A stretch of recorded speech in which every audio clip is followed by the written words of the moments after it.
गजवाहन सत्कलावतीर्णं यजारिरिव पाण्डुरवर्णं Nigam भास्वरं विगलितमायामोहावरणं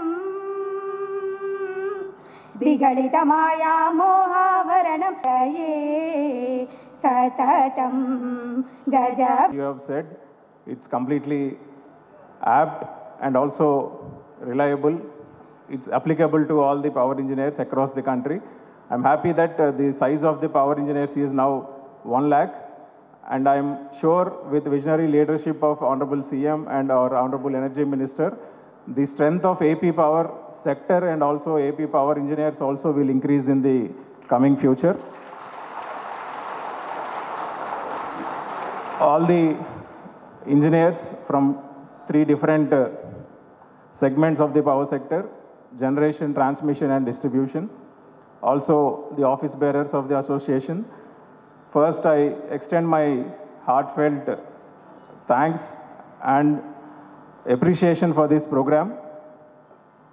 You have invited all of us and you have treated me also as part of your organization. You made me realize that I am also an engineer now. So the 4 years of engineering is also vividly now reflecting in front of me. I'm very happy that now I'm working in a sector where most of the engineers are working with day and night passion and compassion. I could see and I could relate that each and every one of you, when you attend to the duties, I see myself in you. I have also been an engineer before joining IAS, and I have also worked in a sector where 24/7 running machinery is our responsibility. Sir, నేను కూడా విద్యుత్ శాఖ రాకముందు, IAS రాకముందు ఇంజనీర్గా Vizag steel ప్లాంట్లో పనిచేశాను sir. Day and night షిఫ్ట్లు ఎలా ఉంటాయి, మెషిన్ ఎలా మెయింటైన్ చేయాలి, మెషిన్తో ఇంజనీర్ ఎలా మాట్లాడతాడు అనేది నాకు అప్పటి నుంచి అలవాటు సార్. ఇప్పుడు జెన్కోలో కూడా అది కొత్త ఏం కాదు. అందుకనే మా జెన్కో ఇంజనీర్లు అందరి సహకారంతో తమరి ఆధ్వర్యంలో లాస్ట్ 7-8 మంత్స్గా జెన్కో పిఎల్ఎఫ్ 15 to 20% పెరిగిందంటే ఖచ్చితంగా ఆ ఎఫర్ట్స్ అన్నీ కూడా షిఫ్ట్లో పనిచేసే ప్రతి ఒక్కరికి చెందుతుందని ఈ సందర్భంగా తెలియజేస్తున్నాను. అందులో కూడా ప్రధానమైన పాత్ర ఇంజనీర్లు పోషిస్తున్నారు. ప్రతి ఒక్కరికి కూడా పేరు పేరున ఇంజనీర్లకి అభినందనలు తెలియజేస్తున్నాను. అలాగే ఈ కొత్త సంవత్సరంలో గౌరవ మంత్రివర్యుల చేతుల మీదుగా మీరు డైరీ ఆవిష్కరణ చేసుకోవడం, మీకున్న సమస్యలన్నీ కూడా తెలియజేశారు సార్. వారి తరపున కూడా నేను 2 విషయాలు తెలియజేయాలి సార్. ముఖ్యంగా పవర్ సెక్టర్ ఫామ్ అయిన దగ్గర నుంచి మన గౌరవ ముఖ్యమంత్రి గారు రిఫార్మ్స్ ప్రారంభించినప్పటి నుంచి ఆంధ్రప్రదేశ్లో విద్యుత్ శాఖలో ఎన్నో గణనీయమైన ఫలితాలు సాధించడం జరిగింది. అన్ని టెక్నికల్ పారామీటర్స్లో ఈ రోజుకి కూడా మన electricity sector we stand second to none in the country, and we take very much pride in saying so sir. అన్ని ఆస్పెక్ట్స్లోనూ ట్రాన్స్మిషన్లో కానీ అవైలబిలిటీలో 99.97% ఉన్నాం. The best transmission utility in the కంట్రీగా రీసెంట్గా పేరు తెచ్చుకోవడం జరిగింది సార్. అలాగే జనరేషన్లో కూడా కొన్ని సమస్యలు ఉన్నప్పటికీ ఇప్పటికీ నాన్ స్టాప్గా 445 days రన్ అయిన యూనిట్ కేవలం ఏపీ జెన్కోలో ఉంది sir. And all our Genco engineers are very much committed to the organisation sir. వాళ్ళందరూ రాత్రి అనక పగలనక, పండగ లేదు, వర్షం లేదు, ఎండ లేదు, ప్రతిరోజు జనరేషన్ చేస్తారు సార్. వాళ్ళందరూ ప్రతి షిఫ్ట్ కూడా ఎంతో నిబద్ధతతో పనిచేస్తూ ఆర్గనైజేషన్ ముందుకు తీసుకెళ్ళడం జరుగుతోంది. అలాగే ట్రాన్స్మిషన్లో కూడా గ్రిడ్ మెయింటెనెన్స్ కానీ, మార్కెట్ ఆపరేషన్స్ కానీ, డే అండ్ నైట్ షిఫ్ట్స్ 24/7 అక్కడ కూడా నడుస్తాయి. అలాగే కింద బ్రదర్ ఇంజనీర్స్ డిస్కామ్స్లో పబ్లిక్తో మమేకం అవుతూ రైతులకి మెరుగైన సేవలు అందించడం, విద్యుత్ వినియోగదారులందరికీ కూడా అందుబాటులో ఉంటూ రాత్రి పగలు కూడా సబ్స్టేషన్స్ని మెయింటైన్ చేస్తూ మొత్తం సెక్టర్ అంతా కూడా మన ఆఫీస్ బేరర్స్ చెప్పినట్టు 24/7 ఎమర్జెన్సీ డిపార్ట్మెంట్గా పనిచేస్తున్న ఏకైక డిపార్ట్మెంటు విద్యుత్ శాఖ అని చెప్పడంలో అతిశయోక్తి లేదు. ఇటువంటి డిపార్ట్మెంట్లో తమ ఆధ్వర్యంలో రానున్న రోజుల్లో మరిన్ని మెరుగైన ఫలితాలు సాధిస్తామని అధికారులు అందరూ కూడా కింద ఉన్న సిబ్బంది అందరినీ కలుపుకుంటూ వెళ్తారని కూడా వారందరి తరపున తమరికి విజ్ఞప్తి చేస్తున్నాను సార్. మాకున్న ఇంజనీర్స్ దాదాపు సంఖ్యాపరంగా చూస్తే 1/3 ఉంటారు.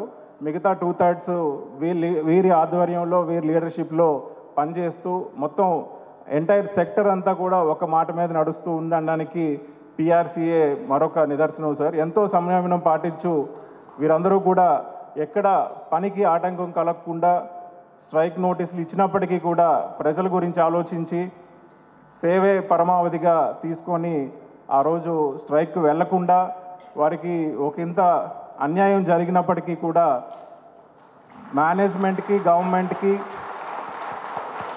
ప్రజలకి మంచి సర్వీసెస్ అందించాలి అనే సదుద్దేశంతో ఎంతో సంయమనం పాటించి ఇప్పటివరకు కూడా వారు విజ్ఞప్తి చేస్తున్నారు, కానీ ఆ సమస్యకి పరిష్కారం జరగలేదు.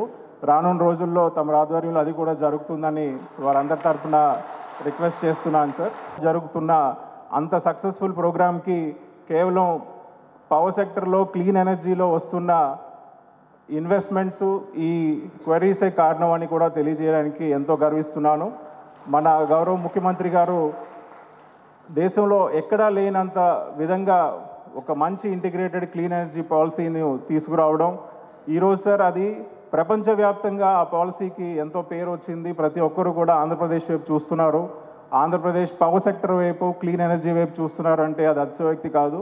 అటువంటి దార్శనికత ఉన్న ప్రభుత్వంలో ఖచ్చితంగా అందరికీ మేలు జరుగుతుందని, అందరి సమస్యలతో పాటు మా పవర్ ఇంజనీర్ సమస్యలు కూడా పరిష్కారం అవుతాయని ఈ సందర్భంగా ఆశిస్తూ ఈ కార్యక్రమానికి విచ్చేసిన ప్రతి ఒక్కరికి పేరు పేరున అభినందనలు, శుభాకాంక్షలు, నూతన సంవత్సర శుభాకాంక్షలు. అలాగే ఈ డైరీ ఇనాగ్రేషన్తో పాటు ఈరోజు మన గౌరవ మంత్రివర్యులు మీరందరినీ ఉద్దేశిస్తూ వారు చెప్పిన సమస్యలకు కూడా పరిష్కార రూపంగా త్వరలోనే పిఆర్సీని ఏర్పాటు చేయాల్సిందిగా కూడా విజ్ఞప్తి చేస్తూ ధన్యవాదాలు. ముందుగా పేరు పేరున నా ఉదయపూర్వక నమస్కారాలు అందరూ కూడా. ఇందాక నుంచి మన పెద్దలందరూ కూడా అన్ని విషయాలు కూడా చెప్పడం జరిగింది. ముఖ్యంగా పిఆర్సీకి సంబంధించిన సమస్య దాదాపు 2019 నుంచి ఉందని చెప్పి చెప్పడం జరిగింది.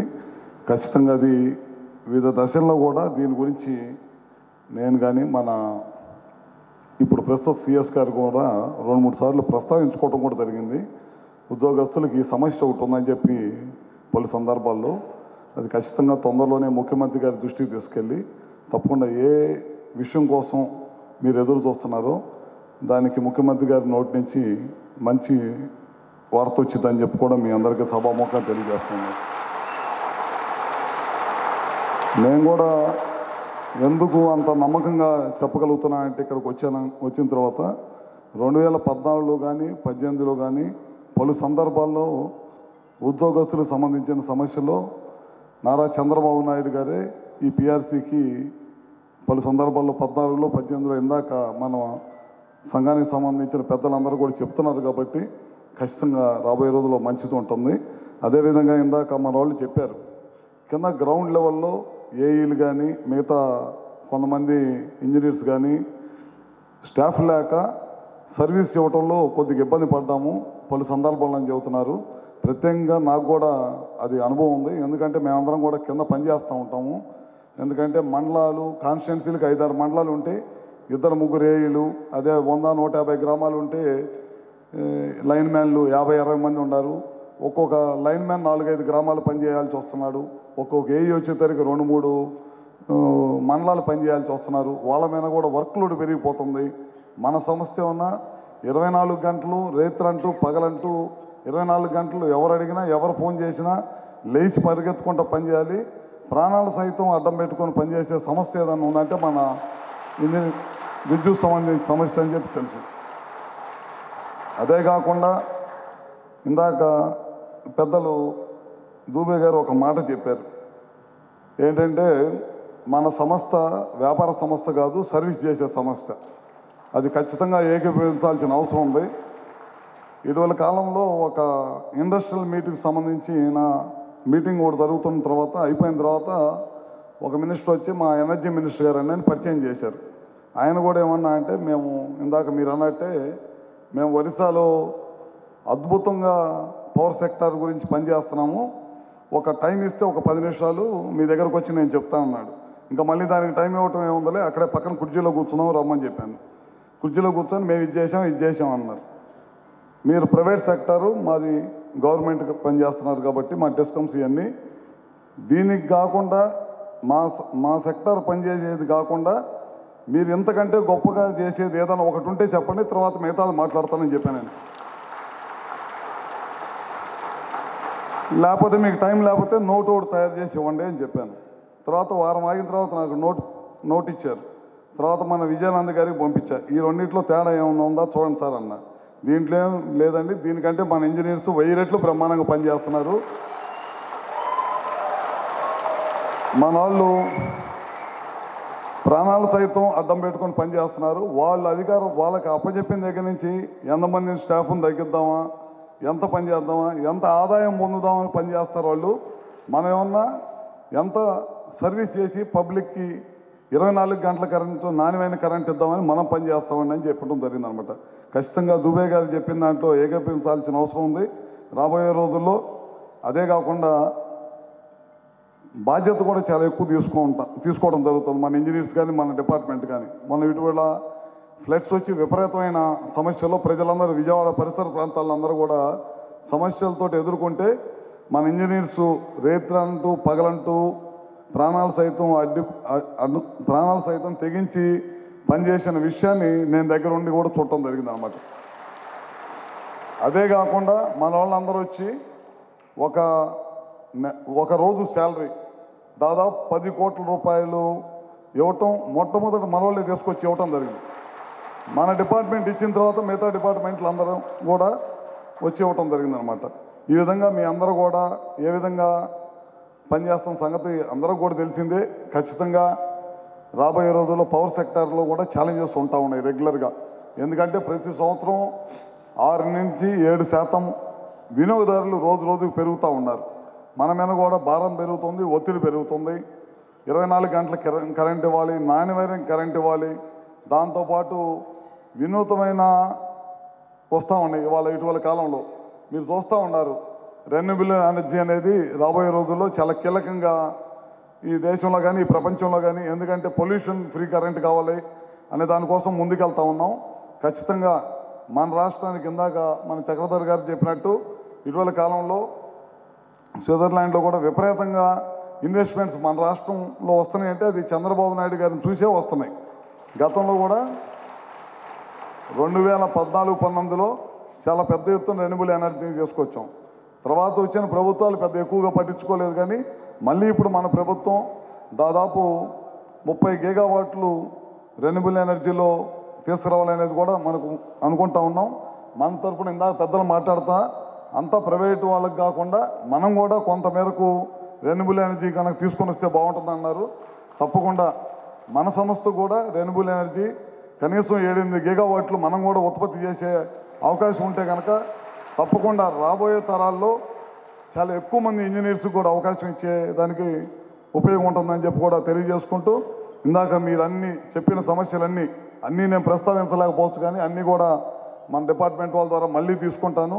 తప్పకుండా మా ఆఫీసు 24/7 ఇంజనీర్స్ ఎప్పుడు వచ్చినా కూడా మా ఆఫీస్ కానీ నేను కానీ ఎప్పుడు కూడా మీ సమస్యలు వినడానికి ఎప్పుడు కూడా ఎలవేళలా అందుబాటులో ఉంటామని చెప్పి కూడా మరొకసారి తెలియజేసుకుంటూ, లేట్ అయినా సరే నా కోసం నా చేతుల మీదగా ఓపెన్ చేయించాలి. మేమందరం కూడా కలిసి మీ సమస్యలు మన సమస్యలు కూడా అన్నీ మాట్లాడుకోవాలనే ఉద్దేశంతో ఇన్ని రోజులు కూడా ఆగి ఓపికగా వాళ్ళు ఈ కార్యక్రమం పెట్టుకున్నందుకు కూడా నా మీద మరింత ఎక్కువ బాధ్యత పెరిగిందని చెప్పి కూడా మరొకసారి తెలియజేసుకుంటూ, ఈ అవకాశం ఇచ్చినందుకు మరొకసారి మీ అందరితో కలిసి ఈ కార్యక్రమంలో పాల్గొనే అవకాశం కల్పించినందుకు పేరున మీ అందరికి కూడా నమస్కారాలు తెలియజేసుకుంటూ, అదేవిధంగా ముఖ్యమంత్రి చంద్రబాబు నాయుడు గారు మనందరం కూడా కష్టపడేది ఏంటంటే నాణ్యమైన విద్యుత్ ఇవ్వాలని, అదేవిధంగా ఈ దేశంలోనే నెంబర్ 1 విద్యుత్ సమస్యగా ఉండాలనే దానికోసమే మనందరం కూడా కష్టపడుతున్నాము.